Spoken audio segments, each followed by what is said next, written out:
ओम शांति। 29/12/20 के साकार महावाक्य। हेडिंग में बाबा ने कहा, मीठे बच्चे, संगम युग पर तुम ब्राह्मण संप्रदाय बने हो। तुम्हें अब मृत्यु लोक के मनुष्य से अमर लोक का देवता बनना है। प्रश्न दिया बाबा ने, तुम बच्चे किस नॉलेज को समझने के कारण बेहद का संन्यास करते हो? किस नॉलेज को समझने के कारण? उत्तर में बाबा ने कहा, तुम्हें ड्रामा की यथार्थ नॉलेज है। तुम जानते हो ड्रामा अनुसार अब इस सारे मृत्यु लोक को भस्मीभूत होना है। अभी ये दुनिया बर्थ नॉट ए पेनी बन गई है।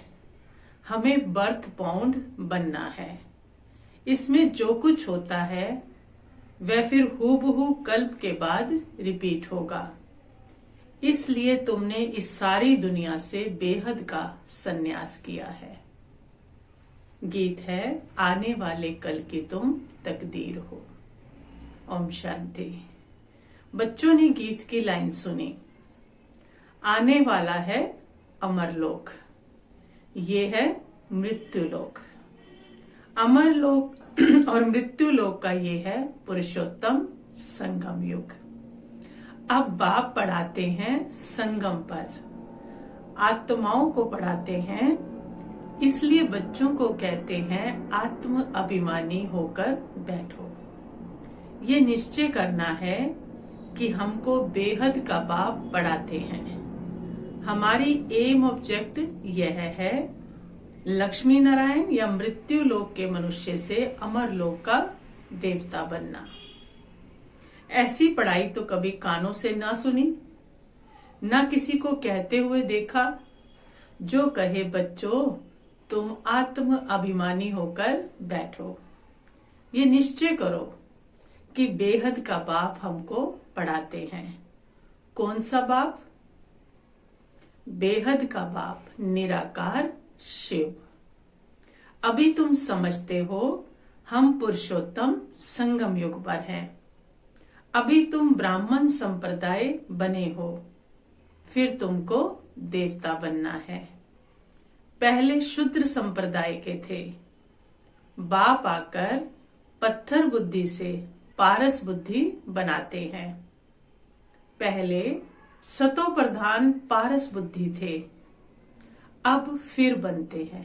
पहले थे, अब फिर से बन रहे हैं। ऐसा नहीं कहना चाहिए कि सतयुग के मालिक थे। सतयुग में विश्व के मालिक थे। फिर 84 जन्म ले सीढ़ी उतरते उतरते सतो प्रधान से सतो रजो तमो में आए हैं। पहले सतो प्रधान थे तो पारस बुद्धि थे। फिर आत्मा में खाद पड़ती है। मनुष्य समझते नहीं ये बात। बाप कहते हैं तुम कुछ भी नहीं जानते थे। आत्मा में ही तो कट चढ़ी है, खाद पड़ी है। ब्लाइंड फेथ था, अंधश्रद्धा थी।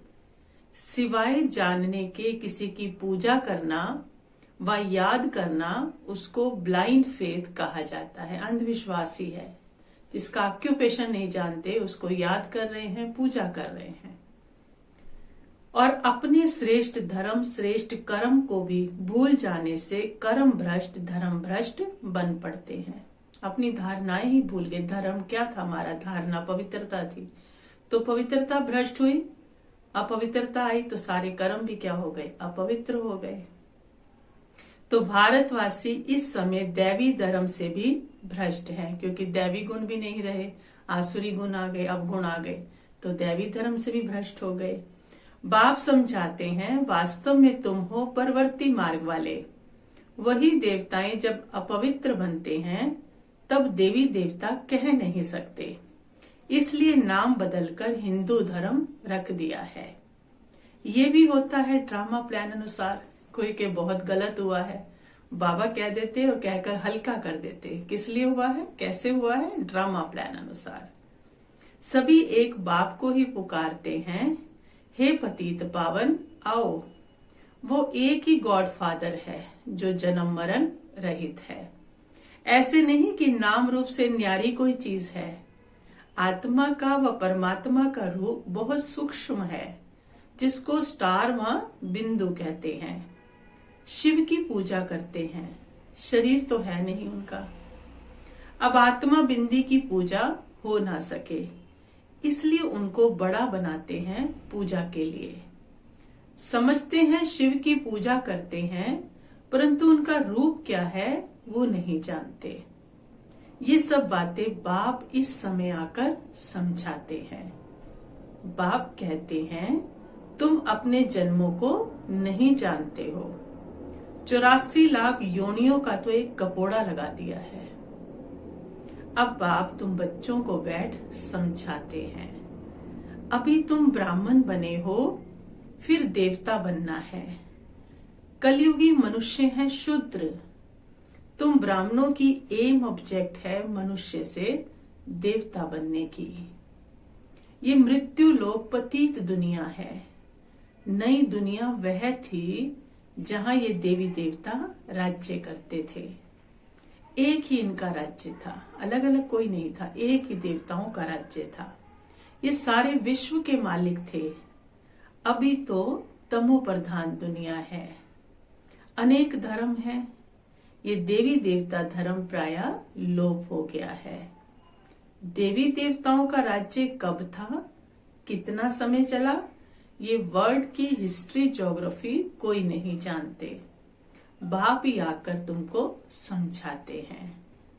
ये है गॉड फादरली वर्ल्ड यूनिवर्सिटी, जिसकी एम ऑब्जेक्ट है अमर लोक का देवता बनाना। इसको अमर कथा भी कहा जाता है। तुम इस नॉलेज से देवता बन काल पर जीत पाते हो। वहां कभी काल खा नहीं सकता।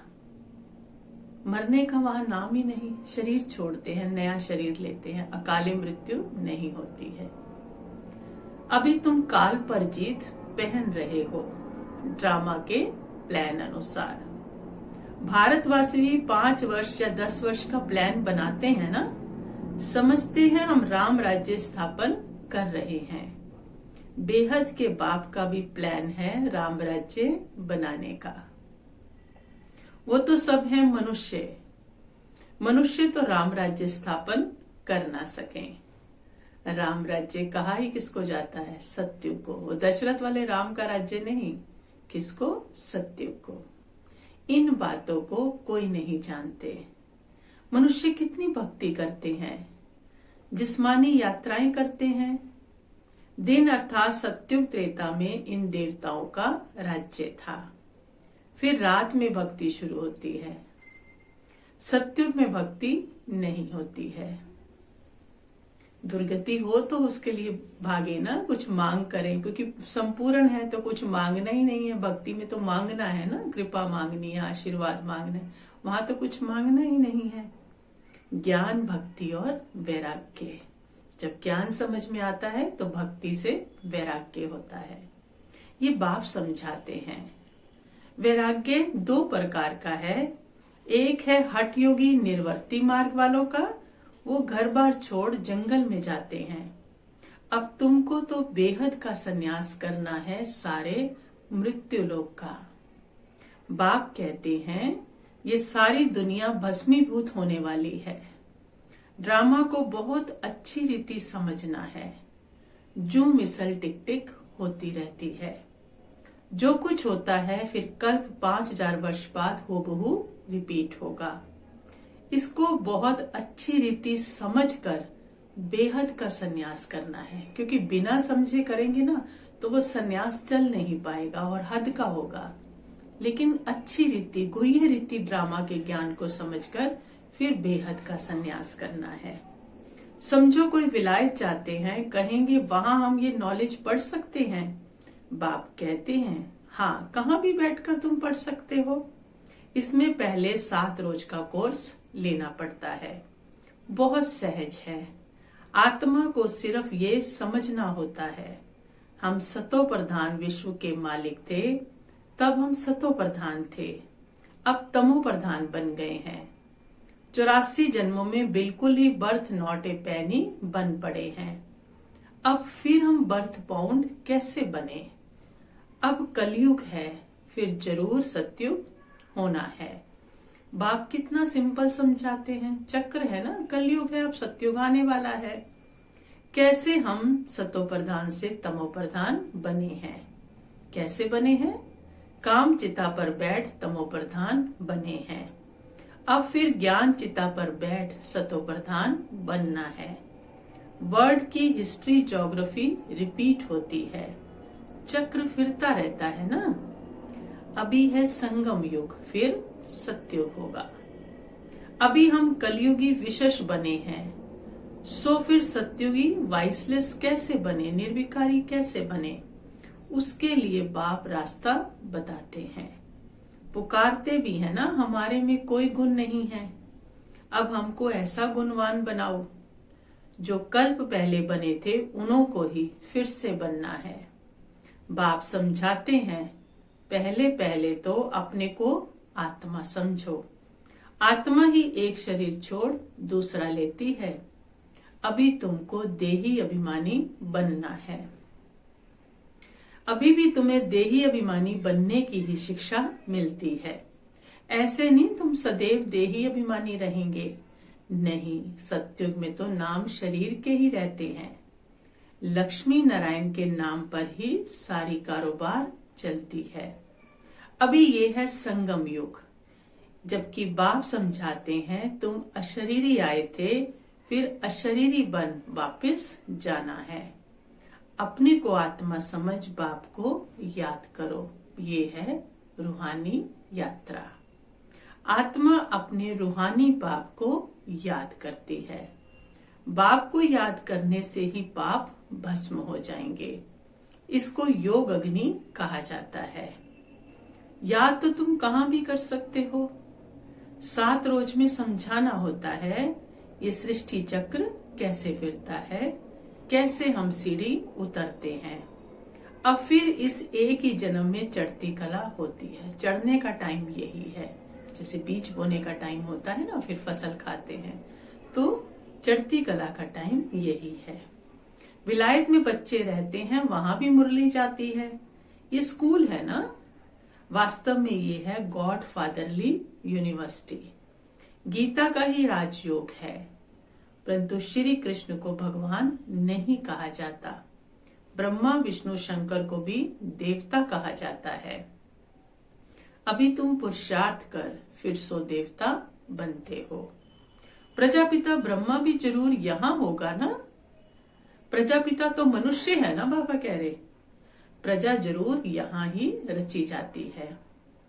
हमसो का अर्थ बाप ने बहुत सहज रीति समझाया है। हमसो ब्राह्मण, हमसो क्या बनेंगे? ब्राह्मण सो देवता, देवता सो क्षत्रिय, क्षत्रिय सो वैश्य, वैश्य सो शूद्र। फिर अब क्या बन गए? फिर ब्राह्मण। तो इसका राज बाबा ने बहुत अच्छी रीति समझाया है। भक्ति मार्ग में तो कह देते हम आत्मा सो परमात्मा है, इसलिए परमात्मा को सर्वव्यापी कह देते हैं। बाप कहते हैं सब में व्यापक है आत्मा। हर शरीर में क्या बैठी है? आत्मा बैठी है, परमात्मा नहीं बैठे हैं। मैं कैसे व्यापक होऊंगा? तुम मुझे बुलाते ही हो ना, ये पतित पावन आओ, आकर हमको पावन बनाओ। तो हमारे अंदर बैठा है, तो किसको बुला रहे हैं हम? निराकार आत्माएं सब आकर अपना अपना रथ लेती हैं। शरीर क्या है? रथ है। हर एक अकाल मूरत आत्मा का तख्त ये है। भ्रकुटी क्या है? हर आत्मा का तख्त है। तख्त कहो अथवा रथ कहो, बाप को तो रथ है नहीं। निराकार बाप को तो शरीर है नहीं। वह निराकार ही गाया जाता है। न सूक्ष्म शरीर है, न स्थूल शरीर, न कोई फरिश्ते का लाइट का शरीर है, न कोई हड्डी मांस का शरीर है। निराकार खुद रथ में जब बैठे तब तो बोल सके ना। कोई शरीर लेगा तभी तो उन अंगों से बोल सकेगा ना, मुख से बोल सकेंगे। रथ बिगर पतितों को पावन कैसे बनाएंगे? बाप कहते हैं मैं निराकार आकर इसका लोन लेता हूँ। ब्रह्मा बाबा का तन लोन लेता हूँ। टेम्परेरी लोन लिया है, इसको भाग्यशाली रथ कहा जाता है। तभी शिव के मंदिर के बाहर क्या होता है? बैल होता है। तो वो बैल कौन है? वो निशानी दिखाई है। तो बाबा कहते बाप ही सृष्टि के आदि मध्य अंत का राज बताए तुम बच्चों को त्रिकालदर्शी बनाते हैं और कोई मनुष्य ये नॉलेज जान नहीं सकते। इस समय सब नास्तिक हैं, बाप आकर आस्तिक बनाते हैं। रचयिता रचना का राज बाप ने तुमको बताया है, अब तुम्हारे सिवाय और कोई समझा ना सके। तुम ही इस ज्ञान से फिर ये इतना ऊंचा पद पाते हो। ये ज्ञान सिर्फ अभी ही तुम ब्राह्मणों को मिलता है। बाप संगम पर ही आकर ये ज्ञान देते हैं। सदगति देने वाला एक बाप ही है। मनुष्य मनुष्य को सदगति दे ना सके। वो सब गुरु हैं भक्ति मार्ग के। सतगुरु एक ही है, उनको कहा जाता है वह सतगुरु वह। इसको पाठशाला भी कहा जाता है। एम ऑब्जेक्ट नर से नारायण बनने की है। वो सब है भक्ति मार्ग की कथाएं। गीता से भी कोई प्राप्ति नहीं होती। बाप कहते हैं मैं तुम सबको बच्चों को सम्मुख आकर पढ़ाता हूँ, जिससे तुम ये पद पाते हो। इसमें मुख्य है पवित्र बनने की बात। बाप की याद में रहना है। इसी में ही माया विघन डालती है। तुम बाप को याद करते हो अपना वर्षा पाने के लिए। ये नॉलेज सब बच्चों के पास जाती है। कभी भी मुरली मिस ना हो। मुरली मिस हुई गोया एब्सेंट पड़ जाती है। मुरली से कहां भी बैठे रिफ्रेश होते रहेंगे। श्रीमत पर चलना पड़े। बाहर में जाते हैं तो बाप समझाते हैं पवित्र जरूर बनना है, वैष्णव होकर रहना है। विष्णुवंशी वैष्णव है ना, तो बाबा कहते वैष्णव होकर रहना है। वैष्णव भी दो प्रकार के होते हैं। वैष्णव वल्लभाचारी भी होते हैं, परंतु विकार में जाते हैं। पवित्र तो है नहीं वो। तुम पवित्र बन विष्णुवंशी बनते हो, अर्थात जिसमें विष का एक भी अंश ना हो। तो हम क्या बन जाएंगे? विष्णुवंशी बन जाएंगे। वहां तुम वैष्णव रहेंगे, विकार में नहीं जाएंगे। वो है अमर लोक और ये है मृत्यु लोक। यहाँ विकार में जाते हैं।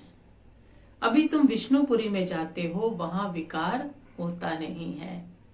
वो है वाइसलेस बर्ड। योग बल से तुम विश्व की बादशाही लेते हो।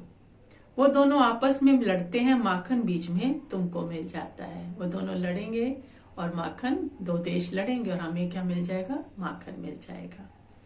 तुम अपनी राजधानी स्थापन कर रहे हो। सभी को यही पैगाम देना है। छोटे बच्चों का भी हक है। शिव बाबा के बच्चे हैं ना सभी, तो सबका हक है। सबको कहना है अपने को आत्मा समझो। माँ बाप में ज्ञान होगा तो बच्चों को भी सिखाएंगे कि शिव बाबा को याद करो। सिवाय शिव बाबा के दूसरा ना कोई। एक की याद से ही तमो प्रधान से सतो प्रधान बन जाएंगे। इसमें पढ़ाई बहुत अच्छी चाहिए। विलायत में रहते भी तुम पढ़ सकते हो, कहीं भी पढ़ सकते हो। इसमें किताब आदि कुछ भी नहीं चाहिए, प्रैक्टिकल है यहाँ सब कुछ। कहाँ भी बैठे तुम पढ़ सकते हो, बुद्धि से याद कर सकते हो। ये पढ़ाई इतनी सहज है। योग अथवा याद से बल मिलता है। तुम अभी विश्व का मालिक बन रहे हो। बाप राजयोग सिखाकर पावन बनाते हैं। वो है हठ योग और ये है राजयोग। इसमें परहेज बहुत अच्छी रीति चाहिए। इन लक्ष्मी नारायण जैसा सर्वगुण संपन्न बनना है ना, तो खान पान की भी परहेज चाहिए। पूछते हैं ना बच्चे, तो लक्ष्मी नारायण बनना है तो खान पान की भी परहेज चाहिए। और दूसरी बात, बाप को याद करना है तो जन्म जन्मांतर के पाप कट जाएंगे। अंदर कुछ अशुद्ध जाएगा नहीं और बाप को याद करेंगे तो जन्म जन्मांतर के पाप कट जाएंगे। इसको कहा जाता है सहज राजयोग। राजाई प्राप्त करने के लिए अगर राजाई ना ली तो गरीब बन जाएंगे। श्रीमत पर पूरा चलने से श्रेष्ठ बनेंगे। भ्रष्ट से श्रेष्ठ बनना है, उसके लिए बाप को याद करना है। कल्प पहले भी तुमने ये ज्ञान लिया था, सो फिर अब भी लेते हो। सतयुग में और कोई राज्य नहीं था, उसको कहा जाता है सुख धाम, अभी ये है दुख धाम। और जहां से तुम आत्माएं आई हो वो है शांति धाम। शिव बाबा को वंडर लगता है, बाबा को भी वंडर लगता है, देखो भगवान को भी क्या, कि दुनिया में मनुष्य क्या क्या करते हैं। बच्चे कम पैदा हो उसके लिए कितना माथा मारते हैं, समझते नहीं ये तो बाप का काम है। कार्मिक अकाउंट जिसका होगा उसको कोई रोक सकता है, ये बात समझते नहीं। कर्मों का जहाँ हिसाब है वहां ये होगा, लेकिन ये काम किसका है? भगवान का काम है। समझते नहीं, ये तो बाप का काम है। बाप झट एक धर्म की स्थापना कर बाकी सब अनेक धर्मों का विनाश करा देते हैं एक धक से। वो लोग कितनी दवाइयां आदि निकालते हैं पैदाइश कम करने के लिए, बाप के पास तो एक ही दवाई है। एक धर्म की स्थापना होनी है, वह समय आएगा सब कहेंगे ये तो पवित्र बन रहे हैं, फिर दवाई आदि की भी क्या दरकार है। तुमको बाबा ने ऐसी दवाई दी है मन मना भव की। पवित्रता जहां आ गई मनसा वाचा कर्मणा, वहां किसी चीज की भी दरकार नहीं है। तो ऐसी एक ही बाबा ने दवाई दे दी, कौन सी? मन मना भव। और जिसका मन बाबा में लग गया उसके संकल्प कैसे होंगे? पवित्र होंगे। तो मनसा पवित्र है तो कर्मणा तो आप भी पवित्र हो जाएगी, क्योंकि काम किससे करना होता है? मनसा पे करना होता है, और मनसा मन मना भव हो गई। तो बाबा कहते हैं जिससे तुम 21 जन्मों के लिए पवित्र बन जाते हो। अच्छा, फिर धारणा के लिए मुख्य सार है, पवित्र बनकर पक्का वैष्णव बनना है, खान पान की पूरी परहेज करनी है, श्रेष्ठ बनने के लिए श्रीमत पर जरूर चलना है, मुरली से स्वयं को रिफ्रेश करना है, कहाँ भी रहते सतो प्रधान बनने का पुरुषार्थ करना है, मुरली एक दिन भी मिस नहीं करनी है। वरदान दिया बाबा ने, जुदाई को सदा काल के लिए विदाई देने वाले स्नेही स्वरूप भव। जुदाई को सदा काल के लिए विदाई देने वाले स्नेही स्वरूप भव। बाबा कहते जो स्नेही को पसंद है वही स्नेह करने वाले को पसंद हो, यही स्नेह का स्वरूप है। चलना खाना पीना रहना स्नेही के दिल पसंद हो, इसलिए जो भी संकल्प व कर्म करो तो पहले सोचो कि ये स्नेही बाप के दिल पसंद है। ऐसे सच्चे स्नेही बनो तो निरंतर योगी सहज योगी बन जाएंगे। यदि स्नेही स्वरूप को समान स्वरूप में परिवर्तन कर दो तो अमर भाव का वरदान मिल जाएगा और जुदाई को सदा काल के लिए विदाई मिल जाएगी।